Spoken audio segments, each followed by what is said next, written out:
Greenfield 6 lane road જે અત્યારે બનાવવામાં આવી રહ્યો છે, તેનું નિર્માણ કરવામાં આવી રહ્યું છે, તેને લઈને ફરી એકવાર વિરોધનો સૂર ઊભો થયો છે.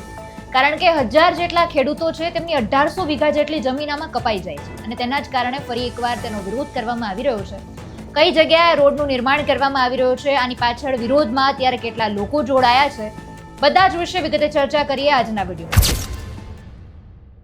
નમસ્કાર, આપની સાથે હું આકાંક્ષા. તમે જોઈ રહ્યા છો રાજકોટ.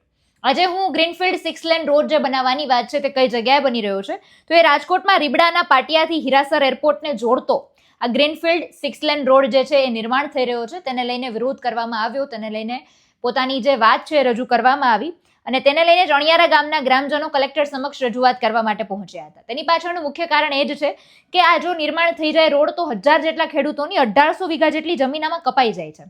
હવે જે કપાતમાં સાઈડમાં બંને તરફ વધતી જગ્યાઓ છે, ખેતી માટે ઉપયોગી થઈ શકે તેમ નથી.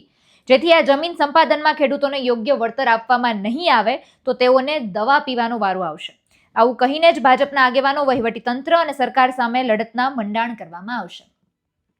વિરોધ પ્રદર્શન કરવામાં આવી રહ્યો છે. કલેક્ટર કચેરીએ રજૂઆત કરવા માટે પહોંચ્યા હતા. પ્રતિક્રિયા સામે આવી છે, તેને સાંભળીએ. આજ રોજ અમે અણિયારા ગામ વતી આજે કલેક્ટર શ્રીને આવેદન દેવા આવેલ છે. આવેદનનો મુખ્ય હેતુ એ છે કે રીબડાના પાટિયેથી જે હીરાસર એરપોર્ટને જોડતો જે 6 લેન ગ્રીનફિલ્ડ રોડ બનાવવામાં આવે છે, એમાં જે જમીન સંપાદન કરવામાં આવે છે, એ જમીન સંપાદનમાં મોટા ભાગના 90% ખેડૂતો એવા છે કે જેની સંપૂર્ણ જમીન એમાં વહી જાય છે અને 90% ખેડૂત એવા છે કે જે પોતે ખેતી આધારિત જ છે. ખેતી સિવાય એની પાસે અન્ય સ્ત્રોત પણ નથી કમાવા માટેનો. અને અમુક ખેડૂતો એવા છે કે જેને ખેતરમાંથી વચ્ચે રોડ નીકળે છે.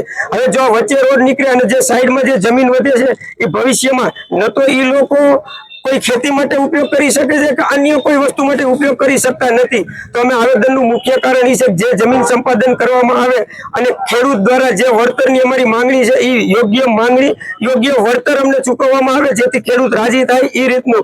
અન્યથા નહીતર સરકારશ્રીને અમે ધારાસભ્ય અથવા સંસદ સભ્ય દ્વારા આજ રજૂઆત કરવામાં આવવાના છે કે ખેડૂતોને યોગ્ય વળતર મળે, ને અન્યથા ખેડૂત નાશ પામશે અને દવા પીવાનો વારો આવશે. એટલે આ રીતે અત્યારે વિરોધ કરવામાં આવી રહ્યો છે. આવનારા સમયમાં ખબર પડશે કે આ દિશામાં શું પગલાં લેવામાં આવે છે અને કઈ રીતે કામગીરી કરવામાં આવે છે. નમસ્કાર.